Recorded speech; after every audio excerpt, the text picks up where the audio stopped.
সোনারপুর গ্রামে রামু নামের এক ব্যক্তি ছিলেন। তিনি তার জীবিকা চালাতেন কাঠের তৈরি জিনিসপত্র বানিয়ে। এই শিল্পকলার রামু পেয়েছিলেন তার পূর্বপুরুষদের কাছ থেকে। প্রজন্মের পর প্রজন্ম ধরে এই কাজই করে আসছে তার পরিবার। কিন্তু পূর্বপুরুষদের কাছ থেকে রামু কোনো জমি পায়নি, না পেয়েছে কোনো ধনসম্পদ। সে পেয়েছিল শুধু এক গাধা, আর সেই গাধার নাম ছিল ঢেকু।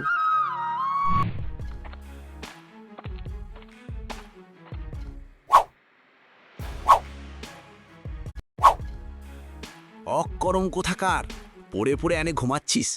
এখন কি ঘুমানোর সময় রে? কাজ করার ইচ্ছা নাই নাকি? শুধু ঘুমাইয়া বইসেই সারাটা দিন কাটাইয়া দিবি নাকি? ভালো কইরা বললেই তো হয় রে। ওহে ভগবান গো, এই তুই কেমন মালিক দিছোস আমারে? সারাটা দিন কাজ করায়, আবার যখন তখন মারে। ভগবান গো, আমি এই মালিক আর চাই না রে বাবা। কিরে, তুই এখনো দাঁড়ায় আছিস এখানে? মনে হয় তোর টোস্টটা কম পড়ছে, আরও দোঘা দিমু নাকি? শোন রে, বাজার যাইতে যাইতে এমনিই দেরি হয়ে যায়, আর আজ যদি বাজারে জিনিসপত্র ভালা কইরা বেচাকেনা না হয়, তোর কপালে যে দুঃখ আছে রে বাবা। চল। এরপর রামু তার বানানো কাঠের জিনিসপত্রগুলো একটা বস্তায় ভরে দিল, আর সেই বস্তাটা ঢেকুর পিঠে চাপিয়ে রামু রওনা দিল বাজারের দিকে। এটা ছিল তাদের রোজকার ব্যাপার। রামু ঢেকুর ওপর সবসময় একটু বিরক্ত থাকত, আর ঢেকুও রামুর ওপর কম বিরক্ত ছিল না।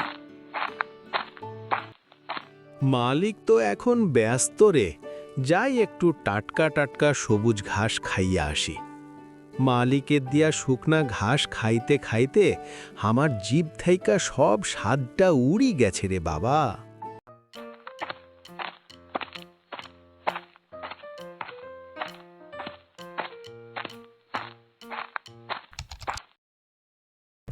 এই ঢেকু বেটা কই গেল রে?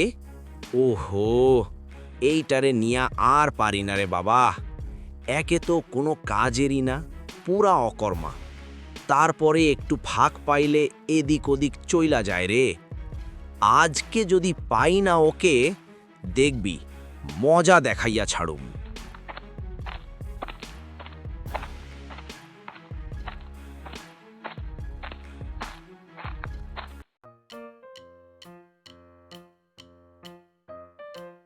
জানো রে, আমাগো পাশের বনে নাকি একটা হিংসু বাঘ আইছে। শুনতেছি মাঝে মাঝেই গ্রামের ভেতর হানা দেয় রে। কি যে ঝামেলা বল রে বাবা, কোনখানেই আর শান্তি নাই, কোনখানেই আমরা আর নিরাপদ না রে। এই বেড়া, তুই এখানে দাঁড়ায় আসিস? এই কাঠগুলা কে বয়া লয়া যাইব? হ্যাঁ, আমি নাকি তুই? নাকি তুই খালি ঘুরা বেড়াইবি, এটাই তোর কাম? কি মনে করছিস তুই? হ্যাঁ রে,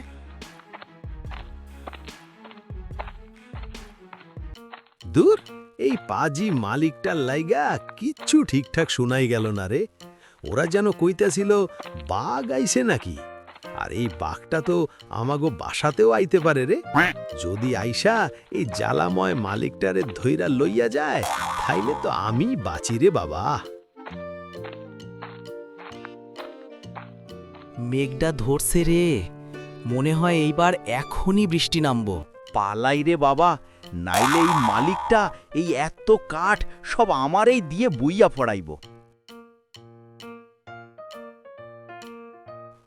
উঠান জুড়ে সব কাঠ পড়ে আছে, এক্ষুনি কাঠগুলা ঘরের ভেতর ঢুকাইতে হইব। এই ঢেকু, কই গেলি রে? আবার না জানি কোন দিক চইলা গেল। ওরে না পাইলে আমারই আবার সব কাঠ কাঁধে তুলতে হইব রে। মালিক মনে কইরে আমার কাম নাকি খুবই সহজ। আজ মালিক টের পাইব। আজকে আর বাসায় যামু না রে বাবা। বাসায় গেলেই মালিক আবার আমারে মারব। এদিকে আবার জল পড়তাছে, কোথাও একটা থাহন লাগে। জঙ্গলে তো যাওন যায় না রে। জঙ্গলে গেলেই সেই বাঘটার কথা মনে পড়ে। মালিকের হাত থেকে বাঁচতে গিয়া বাঘের পেটে চইলা জামু, এইটা তো হইতে পারে না। এই আশেপাশেই কোনখানে একটা থাকি, কালকা সকালে দেখা যাইব।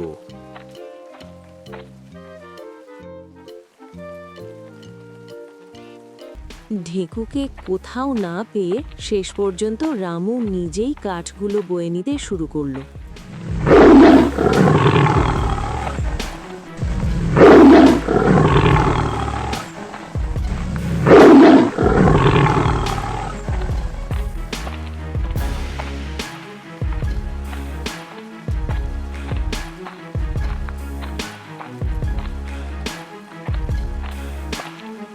এই হরিণের মাংসটা খাইয়া তো মনটা একেবারে ভুইরা গেল রে। খাউন দাউন তো হইয়া গেল, এইবার কোনখানে একটা থাহুন লাগবো। সারা রাত যদি এই বৃষ্টিতে ভিজা লাগি যায় তাইলে তো আর রক্ষা নাই।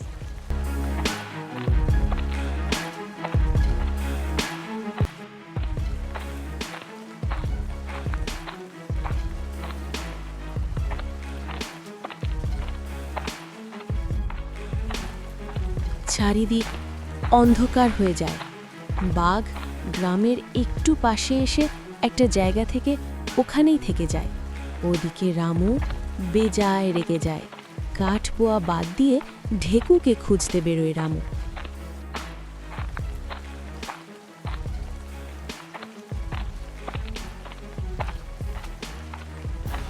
খুঁজতে খুঁজতে রামু এসে পৌঁছায় বাঘের একদম কাছে। চারিদিকে এমন অন্ধকার যার কারণে রামু কিছুই বুঝতে পারে না।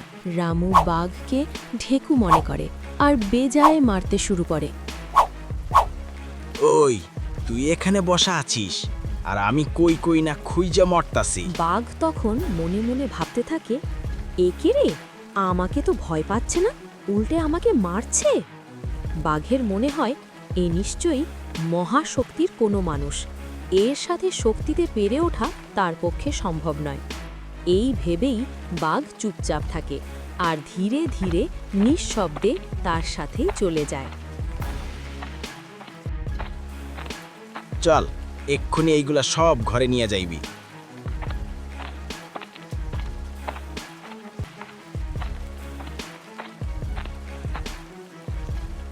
সারা রাত তুই এইখানেই বাধা থাকবি, আর যদি পালাইবার চেষ্টা করছিস তোর কি হাল করি তারপর তুই নিজেই দেখবি। রামু বাঘটাকে এত মারে আর সব কাঠ ওকে ববার কারণে বাঘ অনেক দুর্বল হয়ে পড়ে। ওখান থেকে উঠে যাওয়ার মতো ওর কাছে আর কোনো শক্তি থাকে না।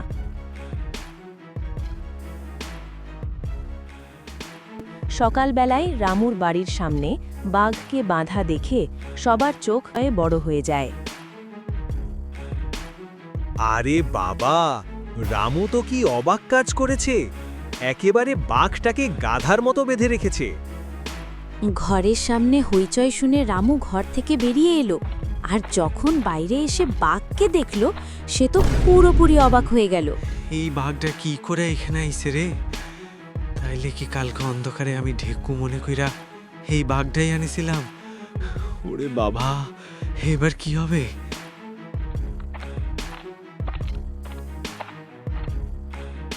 শুনছিস রে, তোরে জমিদার মশাই ডেকে পাঠাইছে। আমারে ডেকে পাঠিয়েছে কেন? আমি তো কিছুই করি নাই। কি রে, তুই কিছুই করিস নাই? আরে তুই তো করছিস। এই হিংসা বাগডারে একেবারে গাধার মতো কইরা বাইধা রাখছিস। এই লাগ্গাই তোরে জমিদার মশাই মোটা টাকার বকশিস দিবে। আর এই বাগডারে জমিদার বাড়ি তো কাচের বন্দি কইরা রাখবো। এতে কইরা জমিদার বাড়ির শোভা আরও বাড়ি যাইব। কি ব্যাপার রে, আমার মালিকটা তো আমায় খুঁজতেই এলো না।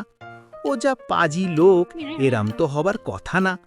আমাকে না মারলে তো ওর দিনই জ্বালে না। আর আমি বাড়িতে নাই, আমার সব কাজও ওকেই করতে হইছে, তাও আমায় খুঁজতে আসে নাই লাঠি হাতে নিয়া। তাইলে কি ভগবান আমার কথা শুইনা নিল নাকি? ওকে কি বাঘে টেনে নিয়া গেল? যাই একবার বাসার দিকে গিয়া দূর থেকে দেখে আসি বজ্জাত মালিকটা আসলে কি করতেছে।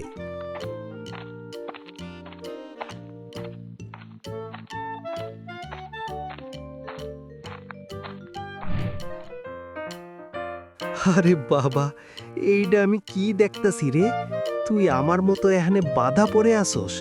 কি কইরা পড়লি রে এই দশা? দেখা তো বিশ্বাসই হইতাছে না। আর বলিস না রে, কাল রাইতে এই বেটা আমায় এমন মারছে, মায়ের খাইয়া আমি তো ভাবলাম ইডা বুঝি কোনো মহাশক্তিমান মানুষ, এর লগে আমি শক্তিতে পারবো না, এই জন্য চুপচাপ এইখানে চইলা আইছি।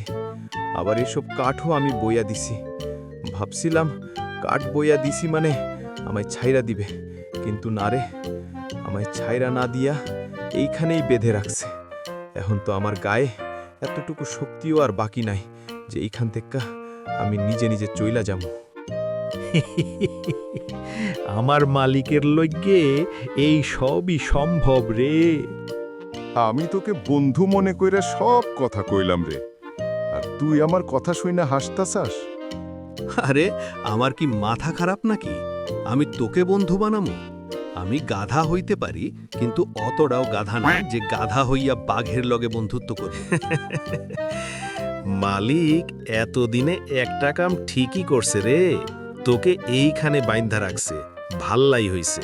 এখন আমি মনের সুখে জঙ্গলে ঘুইরা বেড়াইতে পারমু। তোর লাইগা তো আমি জঙ্গলে যাইতেই পারতাম না রে, আর এই মালিকের কাছে পইরা পইরা মায়ের খাইতাম। এখন তুই এইখানেই থাক বাধা পড়া, আর আমি চললাম বনে, সব সবুজ ঘাস খামু আর সুন্দর কইরা জীবন যাপন করমু। এরপর বাঘটাকে জমিদার বাড়িতে নিয়ে চলে যায়। বাঘটাকে ধরে রাখার জন্য জমিদার রামুকে কিছু টাকাও পুরস্কার দেয়। সেই টাকায় রামু সুখে শান্তিতে জীবনযাপন করতে থাকে।